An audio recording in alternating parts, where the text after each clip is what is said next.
Allah Subhanahu wa taala memberikan satu pesan yang indah kepada kita sekalian untuk benar-benar memakmurkan bumi ini.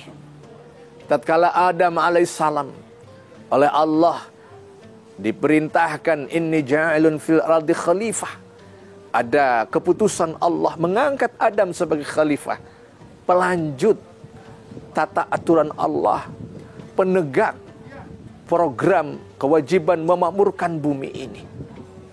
Kalau misi Adam alaihissalam ini kita jaga, kalau misi Abul Bashar ini kita jaga, maka masing-masing kita punya komitmen yang tinggi, komitmen yang hebat, bahwa tiada kata untuk mundur atau malas, tiada kata ogah-ogahan untuk turun yamshuna fil ardi, memamurkan bumi Allah yang kita cintai ini. Besarnya negeri kita adalah karena kebesaran jiwa, semangat berkontribusi, semangat berpartisipasi, semangat untuk betul-betul menciptakan pribadi-pribadi yang kreatif, pribadi yang mandiri, yang mengedepankan semangat amal jama'i alias semangat berjamaah. Mengapa kita diwajibkan sholat berjamaah? Kenapa sahur? Kenapa buka puasa? Kenapa haji? Kenapa zakat? Selalu dilakukan dalam bentuk berjamaah. Karena di sana ada pesan-pesan yang dalam dari Allah Subhanahu wa ta'ala. Seketika kita berbuat kebaikan, ajak orang lain untuk berbuat kebaikan serupa. Ketika kita sudah jadi pelopor kontribusi untuk bangsa ini, ajak orang lain. Ketika kita memiliki kepedulian, mengedukasi teman-teman kolega kita, mengedukasi masyarakat kita untuk berpartisipasi.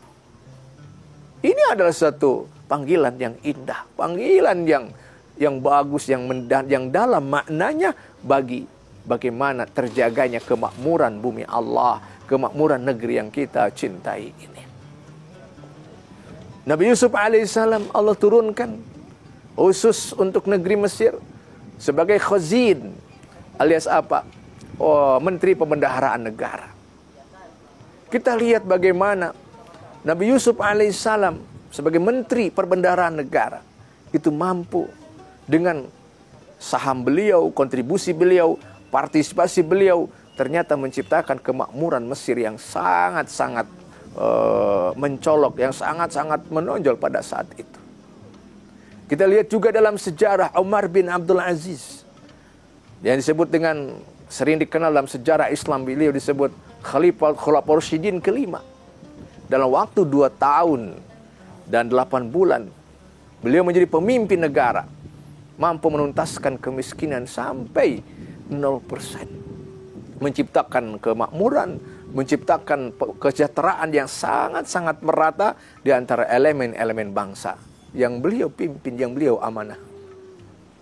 Bisakah kita memimpikan lagi? Kita bisa mencetak, bisakah kita mencetak kembali kader-kader terbaik? Spirit Nabi Musa alaihissalam, spirit Nabi Yusuf alaihissalam, spirit Umar bin Abdul Aziz radhiyallahu an, spirit para tokoh-tokoh Islam yang mereka sudah menorehkan sejarah kontribusi, sejarah partisipasi, sejarah kolaborasi untuk umat, bangsa, dan manusia, dan kemanusiaan yang sangat-sangat global ini. Indah sekali dunia diisi oleh orang-orang yang benar-benar peduli dengan buminya, dengan kehidupannya, dengan bangsa, dengan negara, masyarakat yang ia diami. Malam yahtam bi amril muslimin falaysa minhum. Siapa yang tidak peduli dengan urusan orang muslim sendiri, maka bukan termasuk golongan orang muslim. Narasi dari Rasulullah SAW bahwa kita adalah orang-orang yang punya kontribusi. Sekali ada teman, ada saudara, ada elemen bangsa yang tidak mau berbuat, dia tergerak untuk apa? Mengedukasi. Wal takum minkum ummatun yad'una ilal khair.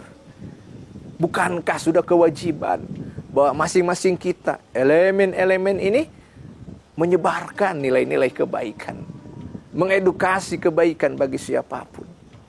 Pekerja yang malas kita sadarkan, Karena Rasul sampai berdoa bukan hanya dari setan. Allahumma inni a'udzubika minal ajzi wal kasal. Tapi ternyata Rasul berdoa dari sifat malas.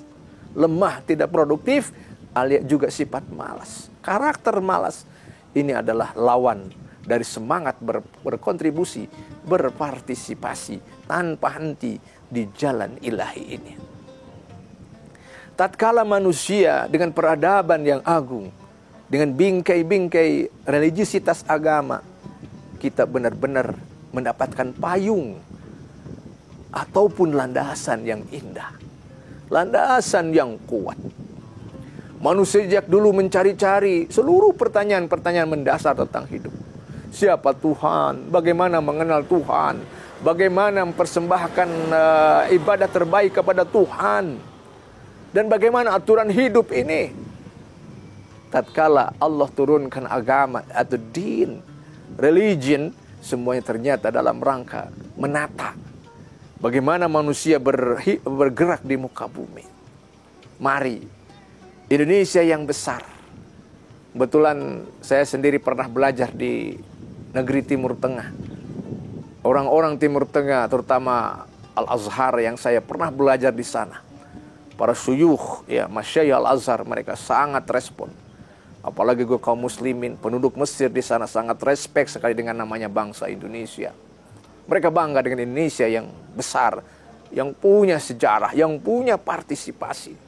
Berpuja respect dari berbagai elemen-elemen negara lain. Bahkan mungkin walaupun berbeda keyakinan, mereka sangat respect dengan Indonesia. Kenapa? Karena kita adalah bangsa yang turun ke gelanggang. Bangsa yang kenyang dengan semangat partisipatif, berkolaborasi untuk bangsa, agama, dan negara yang kita cintai ini.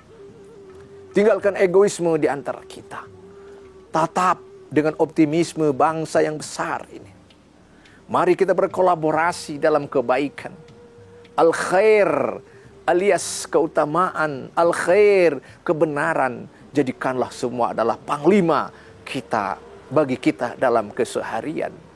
Ketika kebaikan dikolaborasikan dalam sebuah pergerakan yang cerdas, ketika semua elemen sudah bergerak, kulun ya'malu ala syakilati, sesuai dengan skill masing-masing, maka Allah, orang-orang mukmin tentu akan melihat, menyaksikan, memberkati, dan tentu memberikan respek yang terbaik atas partisipasi kontribusi kita sekalian. Jangan mudah bersikap apatis dengan apa yang kita hadapi di muka bumi ini. Tapi sekecil apapun kontribusi kita untuk bumi yang Allah cintai, itu adalah upaya saham terbesar sebagai pelanjut dari misi-misi Rabbani di muka bumi Indonesia yang kita cintai ini. Barakallahu fikum. Assalamualaikum warahmatullahi wabarakatuh.